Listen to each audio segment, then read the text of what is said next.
There is a top secret undeclared war that is going on behind the scenes right now. You see, the last few weeks I found myself investigating something way deeper than I ever would have imagined. You know that feeling when you see something happen in the media, a narrative spread, it's being perpetuated, and it just doesn't sit right with you. Something feels off. You know, as if there was some sort of, I don't know, agenda behind it? Well, that's exactly how I feel about this war against masculinity and freedom of speech that's really started to ramp up in the last few months especially. Recently, it's gone so bad that it feels like they are trying to silence us by pushing so much BS down our throats that we nearly asphyxiate and aren't even capable of speaking anymore. And the worst part is, all of these attacks seem so specific and coordinated that, you know, I can't help but feel that there may be a bigger story that's not being told. So I've had this fire inside of me recently to start searching for some answers. Why is there a war against people who speak up against the media's agenda and encourage people to think for themselves? Why is it that only one side of the argument gets silenced? And lastly, who is behind all of this? All of these questions led me down so many different rabbit holes, and the path that was the scariest was just looking back at the history of our civilization as a whole. And here's why. I found myself reading about the motives and end goals of the ancient Greek wars, the Roman civilization, all the way down to World War I and II. And I will say, at first I thought I might have been exaggerating by comparing an actual war with guns and bombs and planes to a few social media cancellations and bans. But after really digging deep into the past wars the world has lived through, I have noticed that there is something truly nefarious going on.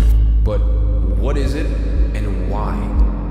What sparked every single one of those wars was the strive for control. It was not the strive for one nation to control another, or the strive of its people to control their land, but rather the strive of a very small group of individuals to control everything that they could put their hands on, and above all perpetuate such control for generations to come. From the Roman wars to the Cold Wars, there was always a small group of people acting behind the scenes with their hidden motives masked behind false ideals. And that, my friends, is why I call them the puppet masters. Everything that happens around you is carefully planned by the puppet masters in control and executed by their puppets that we get to see around us. Now, most people would stop there, but I asked myself, is this really the final answer? And the more I thought about this answer, the more questions I had. How do the puppet masters achieve control? And how have a few people managed to control an entire civilization through the course of history? And this is where things start to get very concerning.